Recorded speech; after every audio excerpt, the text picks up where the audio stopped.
Hello， 大家好，歡迎收睇 Life PP。今日咧係2024年嘅最後一日，12月31號啦。我哋兩個咧都仲係喺東京旅居當中啦，所以咧我哋今次咧都係喺日本第一次過呢個元旦啊。聽講呢個元旦咧喺日本嚟講係超大嘅節日嚟嘅，因為佢哋今年咧係會連續放9日啊。咁而我哋趁住呢個機會咧都好想體驗下究竟日本嘅新年係會點樣過啦。聽日咧我哋都想湊下熱鬧去抽下福袋嘅，所以呢條片咧大家一齊跟住我喺日本過新年啦。有興趣嘅話就繼續睇落去啦。今日之前咧，其實我哋已經上網睇咗究竟日本過新年或者日本倒數其實係邊度氣氛最好啦。大概咧會分咗3種形式嘅。第一個咧就係最傳統嘅，就係去明治神宮啦，去淺草寺嘅寺廟當中咧，佢就會響108下嘅鐘聲，寓意咧就係去除所有2024年嘅煩惱啊、厄運啊，跟住就迎接新嘅一年嘅。每一年都係會咁樣做噶，呢個就係最傳統，啲人就去寺廟啦，然之後就好似夏威夷咁樣啦，要上頭炷香就係最傳統嘅方式嘅。咁呢個咧其實我哋有諗過嘅，但係咧真係驚太多人啦，人擠人咁樣，我哋就唔係太想用呢個方式。第二個方式咧最適合年輕人同埋外國人咧，就係去涉谷啦，同埋去新宿嘅街頭度倒數嘅。喺涉谷咧，佢有好多唔同嘅大銀幕咧，佢會一齊連住幾個倒數。但係因為涉谷咧，對於我哋嚟講咧係有少少遠嘅，考慮到翻屋企嘅路程咧，我係驚太多人，所以咧我哋又否決咗呢個方法。第三個方案就係去東京鐵塔啦。聽講咧都係有市集啦，有倒數嘅活動啦，同埋有啲攤檔。咁我哋就出發去湊熱鬧啦。除夕下嘅東京地鐵點解冇人嘅？已經到達咗東京鐵塔啦，開始見到有人群同我哋同一個方向進發啦。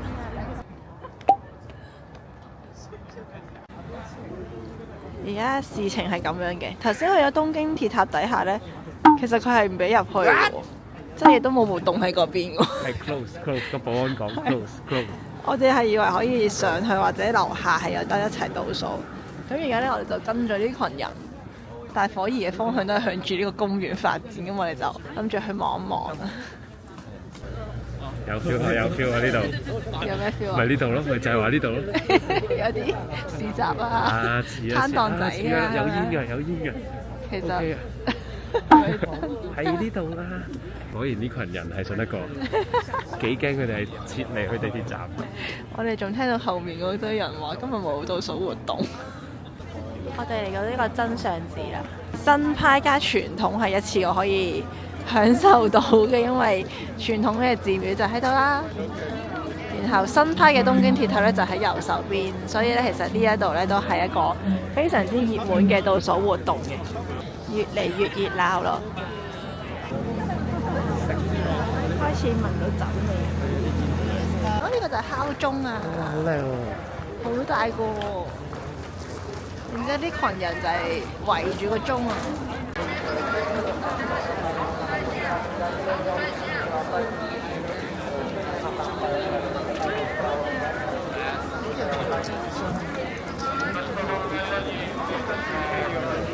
而家嘅時間係11點半啊，啱啱好30分。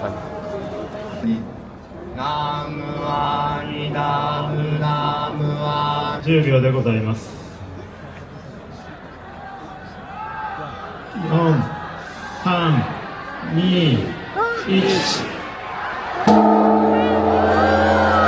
新年明けましておめでとうございます。请不要通向，请继续前进，谢谢。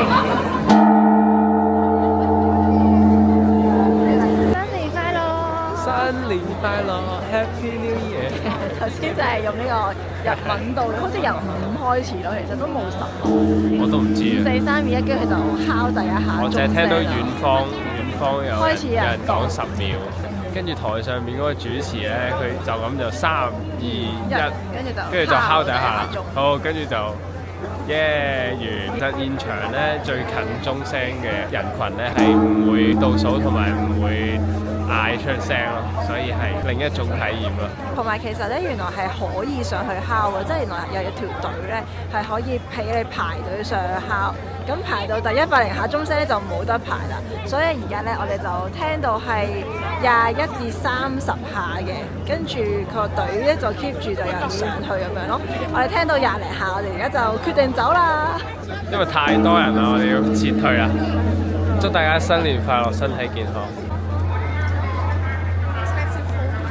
而家係12點33分，你睇下，又係冇人嘅。好勁，我覺得呢樣嘢。所以咧，我哋而家搭幾個站咧，就可以順利翻到屋企啦。跟住咧，就可以再同香港嘅親戚朋友們倒數，開心再倒多一次，可以3、2、1啊，終於可以識講。聽日咧，我哋諗住咧就排呢個福袋嘅。咁如無意外，我哋聽日再見啦，排福袋。我哋尋日差唔多3點幾瞓，而家9點半就出現喺秋葉原啦。因為咩啊？因為係愛啊！因為係新一年啦，應承咗嘅嘢就要做。冇錯。我哋已經見到第一個排福袋嘅盛況啦，係 Takoyaki， 但係佢好似係同咒術迴戰聯成。呢度就係另一間，又係福袋盛況啦。呢度就係9點半鐘秋葉原嘅狀況，大家其實已經係一代二代，就係日本嘅新年。我哋見到我哋今日嘅目標啦，就係 Big Camera。佢係隊頭啊！究竟隊尾喺邊呢？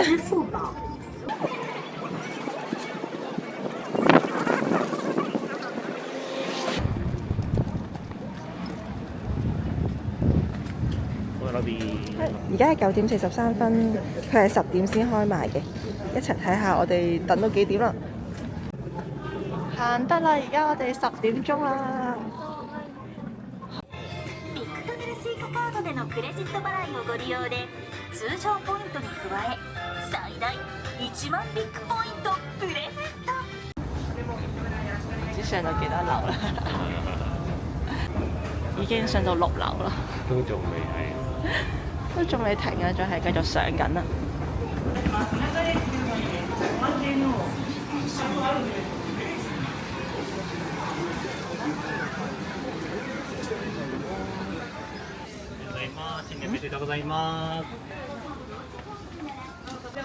啲人唔係排福袋嘅，原來啲人入嚟係搶模型咯，原來唔係排福袋喎，我哋而家超級迷惘啊！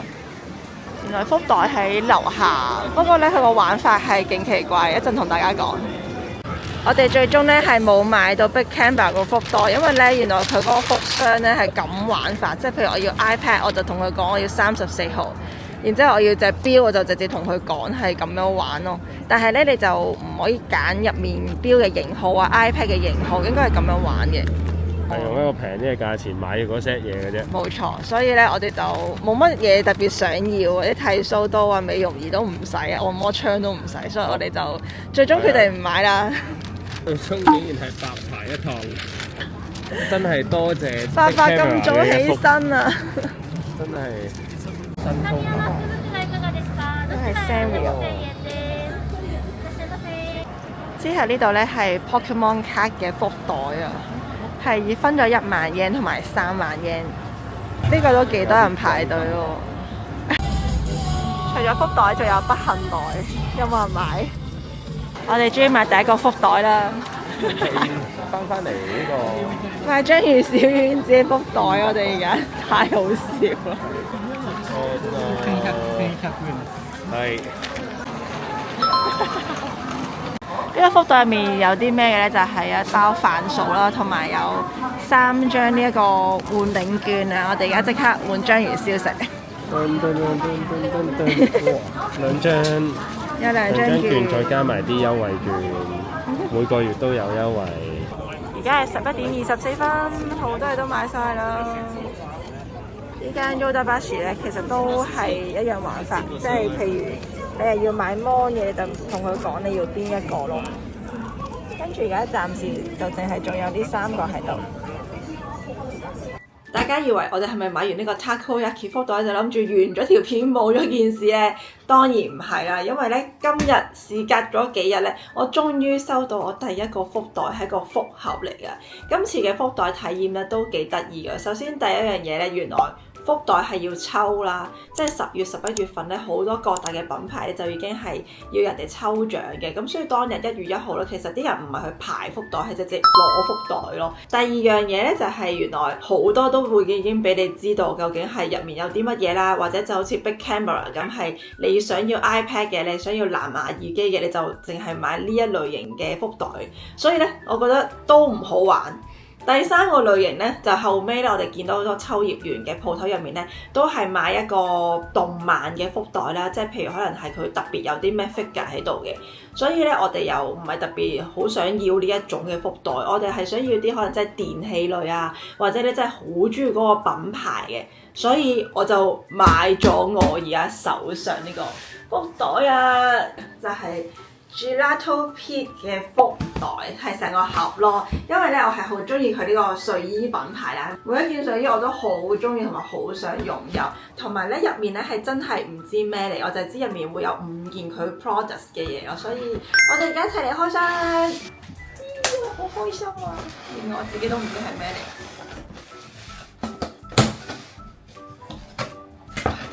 好緊張啊！好重，哇！係動物系列喎，但係有哇咁大袋啊！咁大袋嘅，一齊睇下有啲咩款先。首先咧，佢係有呢個好蛇㗎，正啊！佢係有呢個薄款嘅睡衣，係超級軟綿綿嘅佢嘅薄款睡衣。呢一款咧就係動物系列嘅。我揀嘅一個顏色咧係粉紅色嘅，佢係有灰色同粉紅色揀嘅，所以我就揀咗粉紅色。之後咧就係厚版嘅睡衣同埋襪。哇！原來呢個係好似係外套嚟㗎，呢個就應該係一條褲。有帽㗎。哦。似隻兔仔咁，佢係粉紅色間條嘅款。然之後佢呢個拉鏈位都好靚，哇！好開心喎，超舒服㗎佢啲睡衣。同埋咧，點解我會買呢個福袋咧？就係因為平時咧佢呢啲厚嘅上身睡衣咧都要600幾蚊一件，呢啲咁軟綿綿嘅厚身睡衣。而家咧我買呢個福袋咧係1000蚊係有5件嘢咯，所以我就買咗翻嚟啦。平時我都唔捨得買。仲有對長襪仔，太開心！仲係襪仔？長襪，全部都好軟綿綿嘅，好似個棉花咁樣。呢個 pattern 係真係唔會喺佢本身嘅鋪頭裏面見到咯。哇，好軟綿啊！哦，佢好似係睡裙喎。短袖嘅喎原來，短袖睡裙。哦，咁呢個咧？呢個係長袖嘅薄款上衣，淨係得上衣。然之後呢一個咧係短袖嘅睡裙，係咁長㗎。所以除翻開其實200幾蚊件都算 OK 啊！難得喺呢個日本啊嘛，所以中意嘅牌子一定要支持下佢嘅福。係咁啦，今條片同大家體驗咗我哋第一次喺日本過嘅倒數啦、除夕啦同埋新年啦。新年呢幾日咧，其實真係好多間餐廳都唔開，包括我哋樓下間超市咧，都係冇開咗3日咯。即係我未遇過一個超市係可以唔開心嘅，所以咧大家都真係儲定糧咁樣嘅。而喺呢個倒數嗰一日咧，我自己覺得幾特別嘅，就係因為佢係好安靜嘅成個氣氛。你以為你係可以一齊倒數5、4、3、2啦，我仲特登學咗呢個日文嘅3、2、1，但係咧係冇人一齊倒嘅，係得個主持佢自己倒，然之後佢就敲鐘，成件事咧係好莊嚴嘅，好特別嘅呢個體驗。福福袋咧又係另一個好得意嘅，以為係排晒隊啦，但係原來已經有好多唔同嘅玩法啦。所以呢個新年咧，我自己都覺得幾得意嘅，同埋好多嘢你都係冇做過咯，即係我係唔出去倒數，1月1號係一定唔會出街㗎。但係今年嘅新年體驗都係一個好難忘嘅經驗。唔知同大家想像中嘅日本過新年有冇有啲咩唔同呢？如果大家中意呢條片嘅話，記得 like、comment 同埋 subscribe 呢個 channel。下條片再見，拜拜。